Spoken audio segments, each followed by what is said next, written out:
नमस्कार। लुकेका अनि लुकाइएका, देखिएका तर नभनिएका घटनाहरूको सङ्गालो मात्र होइन, तथ्य र तथ्याङ्क सहितको विश्लेषण कार्यक्रम इनसाइडर। गाई र भैँसीका अथवा भैँसी र रागोका कुराकानी गर्यौं भने अन्त्यमा हामीले प्राप्त गर्ने भनेको त्यो गोबर बाहेक केही पनि होइन। नयाँका नाममा सुरु भएको पपुलिस्ट जुन प्रकारको राजनीति छ, यो राजनीति भनेको यथार्थतामा भन्नुहुन्छ भने यथास्थितिवादलाई पोषण गर्ने कुरा मात्रै हो। दर्शकहरू, संसदमा अहिले दुईवटा विषयले प्रमुखताको साथ बहस पाइरहेको छ। एउटा नेपालको नक्सा, ग्रेटर नेपालको नक्सा बनाएर किन नराख्ने, एउटा बहसको विषय यो रहेको छ। अर्को महत्त्वपूर्ण विषयवस्तु भन्दै प्रत्येक सांसदहरूले उठाइरहेका छन् मुर्रा राँगोको विषय। संसदमा सांसदहरूले पछिल्लो समय उठाएको यो दुईटा विषय, एउटा राँगो र अर्को ग्रेटर नेपालको नक्सा। तर यी दुईवटा विषयको बारेमा यति लामो बहस सांसदहरूले गरेर निष्कर्ष के निकाल्न खोजेका हुन् प्रश्न भएको छैन। थरीथरीका सांसदहरू छन्, थरीथरीका राजनीतिक दलहरू छन् र उनीहरूले बोलेका यिनै विषयहरू, उनीहरूले उठाएका यिनै विषयवस्तुहरूले गर्दा सांसदहरूले कुन कुरामा ध्यान दिइरहेका छन् भनेर मानिसहरूले ध्यानपूर्वक हेरिराखेका छन्। सांसदहरू ग्रेटर नेपालको नक्सा हामी पनि राखौँ भनेर बोलिराखेका छन्, तर उनीहरू बोलिराखेका छन्। अनि काठमाडौँ महानगरपालिकाका मेयर बालेन्द्र शाहले चाहिँ आफ्नो कार्यकक्षमा ग्रेटर नेपालको नक्सा लिएर राखिदिएका छन्। उनले तस्बिर बनाएर भित्तामा ग्रेटर नेपालको नक्सा राखेको देख्ने बित्तिकै धरानका मेयर हर्क साम्पाङ राईले अब म पनि यस्तै नक्सा राख्छु भनेर उनले पनि प्रतिक्रिया दिइसकेका छन्। सांसदहरू राखौँ कि के गरौँ भनेर प्रश्न गरिरहेका छन्। स्थानीय तहबाट निर्वाचित भएका प्रतिनिधिहरूले चाहिँ ग्रेटर नेपालको नक्सा राख्नै सुरु गरिसकेका छन्। विषयको सुरुवात भएको छ। भारतले नयाँ बनाएको संसदको भित्तामा अखण्ड भारत भनेर नेपालको लुम्बिनीलाई समेटेर नक्सा राखेपछि यो विषय उठान भएको हो। यो विषयलाई किन प्रधानमन्त्रीले भारत भ्रमणको क्रममा उठाएनन् भनेर सांसदहरूले प्रश्न गरेका हुन्। उनीहरू प्रश्न गरिरहेका छन् स्थानीय तहका प्रतिनिधिहरूले ग्रेटर नेपालको नक्सै राख्न थालिसकेका छन्। स्थानीय तहका प्रतिनिधिहरूले यसरी ग्रेटर नेपालको नक्सा राख्न थाल्नुले के सङ्केत गरेको छ? जनभावनाको उनीहरूले कदर गर्न थालेका छन्। अर्थात् टिट फर ट्याट, जस्तालाई त्यस्तै भन्ने नेपाली उखानलाई चरितार्थ गर्नका लागि उनीहरूले भारतलाई उत्तर दिने यही हो तरिका, यही हो उपाय भनेर जवाफ दिन थालेका छन्। यो जवाफ दिने क्रममा हरेक सांसदहरूले, अधिकांश सांसदहरूले यो कुरालाई जवाफको रूपमा दिन थालेका छन्। प्रतिनिधिहरूले, बौद्धिक जगतले यही प्रश्न उठाइराखेको छ। कतिपयले ग्रेटर नेपालको नक्सा त राख्दै गरौँला, तर मिचिएको जमिन, मिचिएको सीमा नाका त्यो पहिला फिर्ता ल्याउँ, त्यसपछि बाँकी कुरा गरौँला भनेको पनि सुनिन्छ। यी आफ्ना आफ्ना तर्क रहेका छन्। तर संसदमै रहेका र संसदभन्दा बाहिर रहेका मानिसहरूले जसरी प्रखर रूपमा यो मुद्दा राखेका छन्, त्यसलाई अब संसदभित्रका सेलिब्रिटी सांसदहरूले मुखरित गर्न थालेका छन्। गगन थापाले ग्रेटर नेपालको नक्साको बारेमा मुख खोलेका छन्। विराटनगर पुगेर उनले यो नक्सा के अब हामीले पनि राख्नुपर्ने भो प्रश्न गरेका छन्। सांसदले राखेको प्रश्न त्यो पनि चान्चुने सांसद होइन, नेपाली काङ्ग्रेसका महामन्त्री अनि आशलाग्दा युवा नेता। उनले यो प्रश्नको रूपमा राखिसकेपछि सरकारलाई एउटा केही नभए पनि मनोवैज्ञानिक नै भए पनि दबाब पर्नेछ। कम्तीमा बङ्गलादेशले जसरी एउटा डिप्लोमेटिक नोट नेपालले पनि अब पठाउनको लागि दबाब क्रमशः पर्दैछ। भारत भ्रमणकै क्रममा यसलाई अलिकति जोड दिएर उठाइनु पर्ने थियो, उठेन। अब बङ्गलादेशले भारतलाई डिप्लोमेटिक नोट जसरी पठाएको छ कि अखण्ड भारत अन्तर्गत किन हाम्रो देशको भूमि पनि समेटियो भनेर नेपालले पनि यही प्रश्न भारतलाई गर्नुपर्नेछ र त्यो प्रश्न गरोस् भन्नको लागि सांसदहरूले उठाएको आवाज स्थानीय जनप्रतिनिधिहरूले नक्सा राखेर त्यही दबाब दिएका छन्। अब बल प्रधानमन्त्री पुष्पकमल दाहाल प्रचण्डको कोर्टमा आइपरेको छ। थरीथरीका सुझावहरू, थरीथरीका प्रस्तावहरू यति बेला संसदमा आइराखेका छन् र थरीथरीका यस्ता सुझावहरूले चर्चा पनि राम्रै पाइराखेका छन्। कतिपय मानिसहरू चाहिँ सांसदहरूले समाधानको लागि भन्दा पनि चर्चाको लागि मुद्दाहरू उठाउन थाले भनेर टिप्पणीहरू नभएका होइनन्। यस्तै टिप्पणी गरेको विषय मध्येको एउटा टिप्पणी हो प्रधानमन्त्रीको भारत भ्रमण र प्रधानमन्त्री भारतबाट फर्किँदै गर्दाखेरि ल्याइएको मुर्रा भैँसी। यो भैँसी हो कि राँगो खुट्याउनको लागि नै एकसाथ लागेको छ। कतिवटा राँगा ल्याइँदैछन्, कतिवटा भैँसी ल्याइँदैछन्। अनि ल्याइएका ती राँगा भैँसीहरूको वितरण कसरी गरिनेछ, कसलाई गरिनेछ, कहाँ राखिनेछ, अमूर्त छ। यी सवालहरू, यसका जवाफ आइसकेको छैन। जवाफको प्रतीक्षामा मानिसहरू कुरिराखेका छन्। अनि यही राँगा र भैँसीमा सांसदहरू कति लुटपुटिएका, किन उनीहरूसँग अर्को विषय नभएको, अनि राँगा भैँसीकै विषय उठाएर खिसी ट्युरी चाहिँ राँगाको गरेको कि किसानको गरेको कि प्रधानमन्त्रीको गरेको कि, यस्ता प्रश्न भइराखेको बेलामा राष्ट्रिय स्वतन्त्र पार्टीका सभापति रवि लामिछानेले पनि यही विषय संसदमा उठाएका छन्। कति राँगा र भैँसीका मात्रै मुद्दा उठान गरेको उनले प्रश्न गरेका छन्।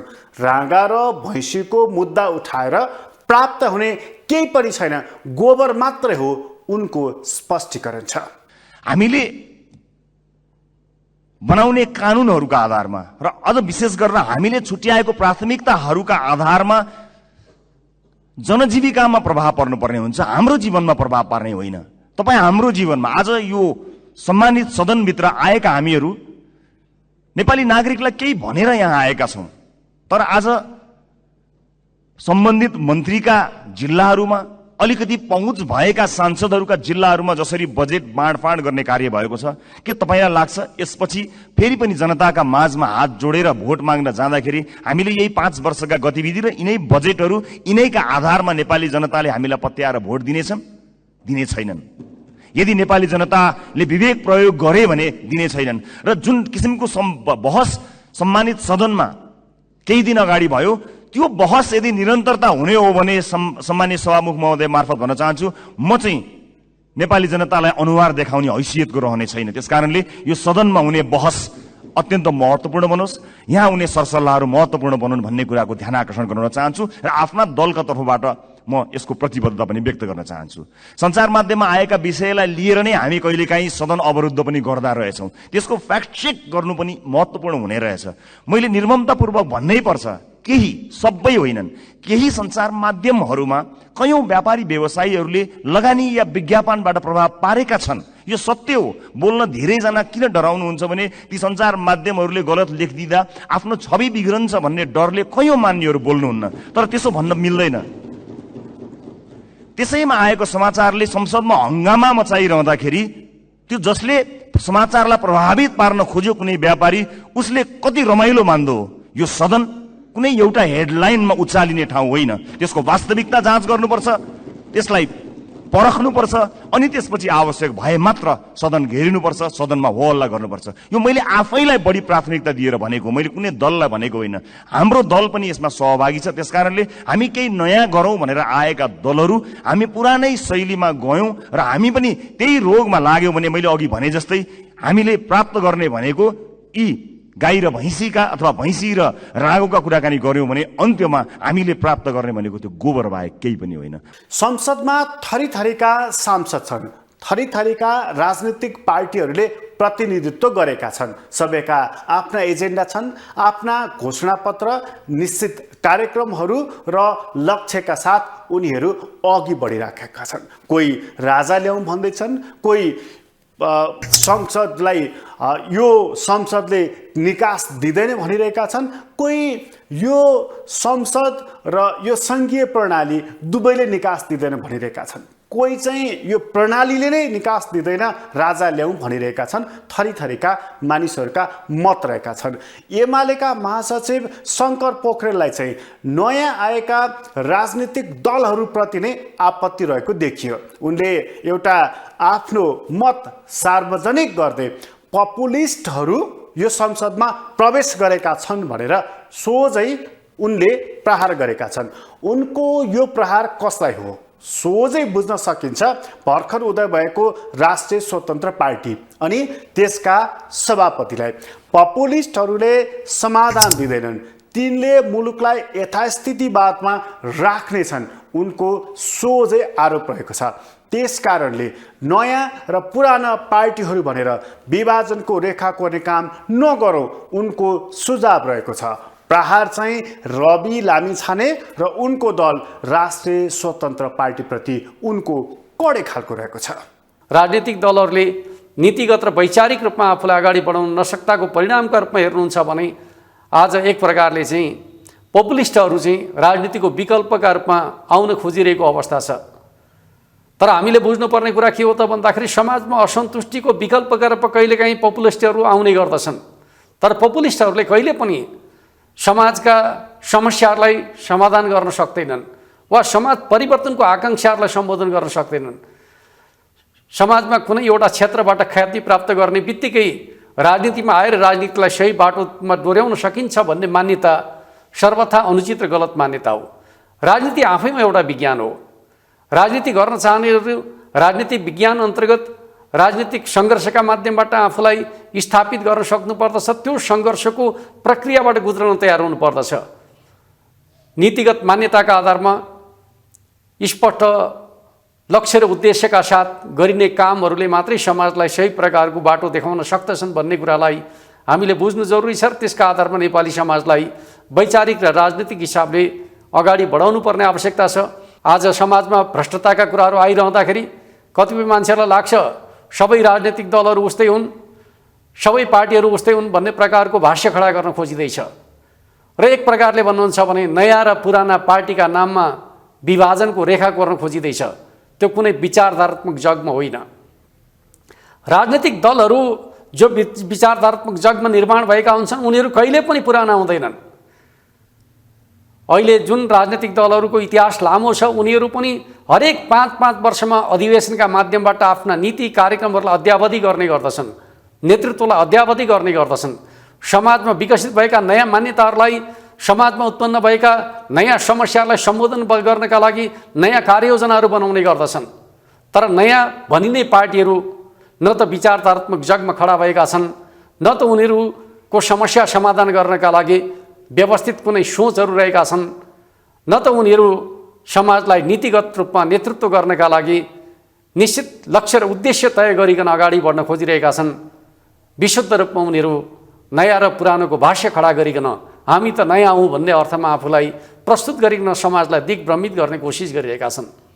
नयाँका नाममा सुरु भएको पपुलिस्ट जुन प्रकारको राजनीति छ यो राजनीति भनेको यथार्थतामा भन्नुहुन्छ भने यथास्थितिवादलाई पोषण गर्ने कुरा मात्रै हो, व्यापारिक पुँजीवादलाई पोषण गर्ने कुरा मात्रै हो, दलाल नोकरशाही पुँजीवादलाई पोषण गर्ने कुरा मात्रै हो। समाजलाई परिवर्तनको दिशातर्फ, समृद्ध समाजतर्फ अगाडि बढाउने हो भने निश्चित रूपमा हामीले कुन प्रकारको नीतिका आधारमा समाजलाई त्यो बाटोमा अगाडि बढाउने भन्ने प्रश्नका सन्दर्भका बारेमा नीतिगत बहस गर्नै पर्दछ, वैचारिक बहस गर्नै पर्दछ, वैचारिक राजनीतिक काममा जोड दिनै पर्दछ। त्यसले मात्रै हामी समाजलाई फेरि एक प्रकारले परिवर्तनकामी आन्दोलनका माध्यमबाट समाजलाई सही गन्तव्यतर्फ अगाडि बढाउन सक्दछौँ। कहिलेकाहीँ राजनीतिक दलहरूभित्र नेताहरू बिग्रन सक्दछन्, तर आन्दोलन सदैव गतिमान ढङ्गले अगाडि बढ्दछ भन्ने कुरालाई बुझ्नु जरुरी छ। पश्चिमा पुँजीवादी प्रजातन्त्रभित्र हामीले हेर्दाखेरि पनि राष्ट्रपतिहरू पनि भ्रष्टाचारका केसमा थुनिएको हामी पाउँछौँ। भर्खरै अमेरिकी पूर्व राष्ट्रपति पनि यौन प्रकरणका सन्दर्भमा आर्थिक लेनदेनका मामिलामा दोषी ठहरेको फैसला भएको हामीले सुनेका छौँ। तर त्यसका आधारमा त्यहाँको राजनीतिक व्यवस्थाको विकल्प खोज्ने कुरा हुँदैन। त्यसका आधारमा राजनीतिक दलहरूको विकल्प खोज्ने कुरा हुँदैन। तर हामी कहाँ भ्रष्टाचार जन्ने काम र क्रियाकलापका कारणले समग्रतामा प्रणाली नै असफल भयो, नेतृत्व नै असफल भयो भन्ने प्रकारको जुन प्रकारको भाष्य खडा गर्न खोजिएको छ, यो एक प्रकारले एनार्किजमको परिणाम हो। थरीथरीका सुझाव सांसदहरूको संसदमा आइरहेको छ। अर्थमन्त्रीले पेश गरेको बजेटमा मानिसहरूले राय सुझाव दिइरहेका छन्, तर सुझावहरू यस ढङ्गका आइरहेका छन् कि ती छरिएका छन्। कसैले बुँदागत रूपमा बहस गरेका छन्, सुझाव दिएका छन्, कसैका छरिएका टिप्पणीहरू पनि छन्।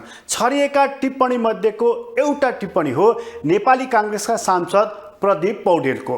काङ्ग्रेसभित्र आशलाग्दो युवा नेता भनेर चिनिएका प्रदीप पौडेलले बडा अनौठो खालको टिप्पणी गरेका छन्। उनले संसदमा अब गर्मी निकै बढेको छ, यति बढेको छ कि तराईमा लु लाग्न थालेको छ, मानिसहरूलाई सकस हुन थालेको छ। सरकारले यो गर्मीबाट राहत दिनको लागि के गरिरहेको छ उनको प्रश्न छ। सरकारले के जवाफ दिने, सरकारबाट उनले के जवाफको अपेक्षा गरेका हुन्, यो जवाफ भन्दा पनि प्रश्न महत्त्वपूर्ण रहेको छ।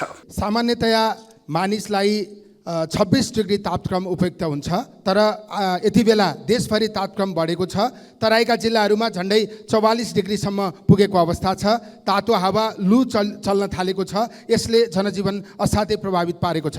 विद्यालयहरू बन्द भएका छन्, पानीको मुहान सुकेको छ, खेतीबाली सुकेका छन्, धानको बिउ सुकेको स्थिति छ, पानीको सतह जमिन मुनिको पानीको सतह घटेको छ। अशुद्ध पानीका कारण महामारी फैलिने जोखिम बढेको छ। दैनिक ज्यालादारी गरेर खानुपर्ने मजदुरहरूको समस्या असाध्यै दयनीय बनेको छ। त्यसैले अझै एक हप्ताभन्दा बढी समय यस्तो हुने देखिन्छ। विश्वव्यापी रूपमा तापक्रम बढ्ने स्थिति आगामी वर्ष झन् बढेर जान्छ। त्यसैले यसको तात्कालीन र दीर्घकालीन समाधानका निम्ति सरकारले के गरिरहेको छ हामी जान्न चाहन्छौँ। हिजोका दिनमा पनि अनेकौँ प्राकृतिक समस्यासँग जुझ्न र तिनबाट बस्न उपयुक्त उपाय खोज्न हामीले कहिल्यै ध्यान दिन सकेको देखिँदैन। प्रदीप पौडेलको जवाब सरकारले के दिनेछ हेर्दै जाउँला, तर उनलाई उनका पाठकहरूले, दर्शकहरूले, श्रोताहरूले चाहिँ सरकारले अब आकाश नै ढाक्ने गरी पाल टाँगिराखेको छ भनेर ओठे जवाब फर्काइदिएका छन्। यो जवाब प्रदीप पौडेललाई कति चित्त बुझ्ला थाहा छैन। सरकारले कस्तो जवाब देला त्यो पनि थाहा छैन। उनले सरकारसँग गर्मीबाट राहत प्राप्त गर्नको लागि कस्तो जवाफको र कस्तो समाधानको उपाय खोजेका हुन् त्यो पनि थाहा छैन।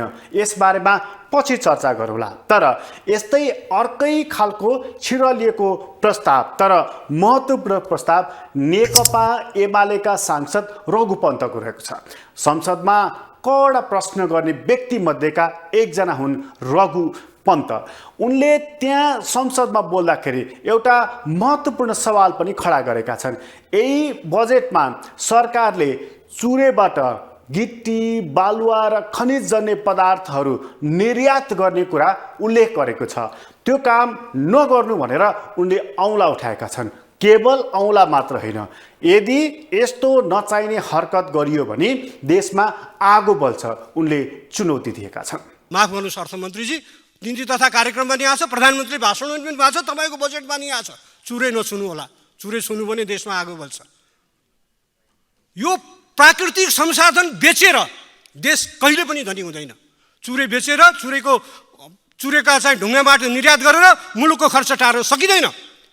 हामी यहाँ गान्धीबाट पनि सिकौँ। मलाई इलाहाबादमा अहिले त प्रयागराज हुन्छन् क्यारे, भारत स्वतन्त्र हुनुभन्दा अगाडिको बेला हो। इलाहाबादमा काङ्ग्रेसको बैठक बसिरहेको थियो, भारतीय राष्ट्रिय काङ्ग्रेसको। पटेल थिए, नेहरू थिए, गान्धी थिए, मौलाना आजादहरू थिए। त्यहाँबाट बिहानदेखि बैठक चलिरहेको थियो। नुहाउन, गान्धीलाई नुहाउन भनेर उनको सहयोगीले एक गाग्री पानी ल्याएर राख्थे। दिउँसो भयो, पानी तात्यो, बैठक चलिरहेको छ। अनि नुहाउन जाँदा त्यो पानी तातो भनेर त्यो सहयोगीले गाग्रीको पानी फालिदिएपछि गान्धी रिसाए। त्यो पानी किन फालेको भनेर रिसाए। अनि नेहरूले भने, अरे बाबु, तपाईँ गङ्गा, जमुना र सरस्वतीको तटमा उभिनु भएको छ, बस्नु भएको छ, अनि यहाँ पानीको के दुःख? गान्धीले बडा मार्मिक कुरा भने, यो गङ्गा, यमुना र सरस्वतीको तटमा म बसेको त छु, तर यो गङ्गा यमुना र सरस्वतीको पानीमा मेरो मात्र अधिकार छैन। यो पानीमा लाखौँ कीट पतङ्ग जलचरहरूको अधिकार छ, हजारौँ किसान, लाखौँ करोडौँ किसानहरूको अधिकार छ। त्यसैले मैले जसरी एकाग्रो पानी मेरो लागि खेर गयो, त्यसै गरी हजारौँ लाखौँ मानिसले यसै गरी पानी फाल्दै गयो भने प्रकृति कहाँ जान्छ? चुरेको बारेमा यो ध्यान राख्नु होला। ढुङ्गा र माटो गिट्टी बेसु भन्दाखेरि यो कुरा ख्याल राख्नु होला। तपाईँ आफै एउटा विकासोन्मुख देश हुनु हो। तपाईँ आफैलाई चाहिन्छ भोलि विकास गर्नका लागि यी सबै साधनहरू, यी सबै माध्यमहरू। त्यसैले हामी राम्ररी सोचौँ, सपना देखौँ। सबभन्दा यो बजेटको मैले थुप्रै तथ्य र तथ्याङ्क ल्याएको थिएँ, म त्यहाँ जान्न। यसको ल्याप्सेस के भनेको भन्दाखेरि यो बजेटको सुस्पष्ट रणनीति छैन, स्ट्राटेजी छैन। मुलुकलाई कहाँ लैजाने, कुन बाटोमा लैजाने, विकासको कुन दिग्दर्शनको माध्यममा यो बजेट अगाडि बढ्छ, यो बजेटको सबभन्दा ठुलो कमजोरी यो हो। हेर्नुहोस्, मुलुकमा अठोट भयो भने मुलुक कहाँ पुग्दो रहेछ? तेङ सापिङले 4 आधुनिकीकरणको नारा दिए। 40 लाख आर्मी थियो चीनसँग, अहिले पनि सबभन्दा ठुलो आर्मी उसैको छ। झन्डै अहिले त 12-14 लाखमा घटायो। आधुनिकीकरण गर्ने हो, सङ्ख्या घटाउने हो। शिक्षामा, स्वास्थ्यमा, रोजगारीमा, कृषिमा, उद्योगमा केही मान्छेहरू धनी बने बढुन्। बिरालोले मुख्य काम मुसा मार्ने हो, बिरालो सेतो छ कि कालो छ भन्ने कुरा निर्णायक हुँदैनन् भनेर। त्यसैले देशको लागि सपना देख्नुपर्छ। बजेट भनेको त्यो गएको वर्षको आर्थिक विवरण, कति खर्च भयो, कति आम्दानी हो, केमा कति खर्च गरियो र आउने वर्षमा के खर्च गरिन्छ, कहाँबाट आम्दानी हुन्छ भन्ने मात्र होइन। बजेट भनेको सपना हो। बजेट भनेको एउटा अर्थ राजनीतिक दस्तावेज हो जसले मुलुकको सपनालाई बोकेको हुन्छ। तपाईँको बजेटले साग बेच्ने किसानदेखि साग किनेर खाने किसानदेखि अरबपतिसम्मलाई असर गर्छ। त्यसैले यो बजेटमा मुलुकको तस्विर आउनुपर्छ, मुलुकको अर्थ सामाजिक अवस्था परिलक्षित हुनुपर्छ। यो मुलुकले यो बजेटले सपना बोक्नुपर्छ, देशको हुटुटी बोक्नुपर्छ, जनताका आकाङ्क्षा बोक्नुपर्छ, उनीहरूका चिन्ता र चासोलाई सम्बोधन गर्न सक्नुपर्छ। तब पो देशको बजेट। सांसदहरूका थरीथरी सुझाव संसदमा देखिएको छ। कसका के फरक खालका सुझावहरू, प्रस्तावहरू, चुनौतीहरू, चेतावनीहरू, यी सबै खालका कुरा संसदमा उठेका छन्। सांसदहरूको मूल काम जनताको सवाल खडा गर्ने हो। संसदमा ती कुराहरू उठाएर सरकारलाई जवाफ दिनको लागि बाध्य पार्ने हो। सरकार संसदप्रति उत्तरदायी हुनुपर्छ, जवाफदेही हुनुपर्छ। त्यो काम सांसदहरूले गर्नेछन्, गरी पनि राखेका छन्। तर कतिपय सांसदहरू शङ्कर पोखरेलले भने चाहिँ केवल चर्चाको लागि मात्रै बोलेको भनेर सार्वजनिक टिप्पणीहरू भइरहेका छन्। बातमा न्यु खोज्ने, हरेक शब्दमा न्यु खोजेर संसद सञ्चालनमा अवरोध सिर्जना गर्ने अनि आफूलाई जसरी हुन्छ चर्चामा आउनको लागि, चर्चाको केन्द्रमा रहनको लागि अनेक खालका हरकत गर्ने, यस्ता काम पनि नभएका होइनन्। त्यसैले सांसदहरूले गहन अध्ययन गर्नु पर्यो। छासछुस आएका टिप्पणीहरूलाई मूल विषय बनाएर बोल्नु भएन। बोल्दाखेरि उनीहरूको अध्ययन गहन हुनु पर्यो, जनताको सिरियस सवाल हुनु पर्यो र समाधानका सूत्रहरू हुनु पर्यो। यो कुरा सार्वजनिक रूपमा उठिएको छ, किनभने संसद विधि निर्माण गर्ने थल हो। विधि निर्माण गर्ने विधायकहरूले उठाएकै सवालहरू कमजोर, हल्का, आवेगी भए भनेदेखि त्यस्ता सवालहरू कमजोर हुन्छन्। तिनले संसदकै गरिमामा प्रश्न उठाइदिन्छ। कार्यक्रम अहिलेको लागि यति नै। इनसाइडरबाट म प्रकाश गिरीलाई बिदा दिनुहोस्। ग्लोबल टेलिभिजन हेर्दै गर्नुहोला। नमस्कार।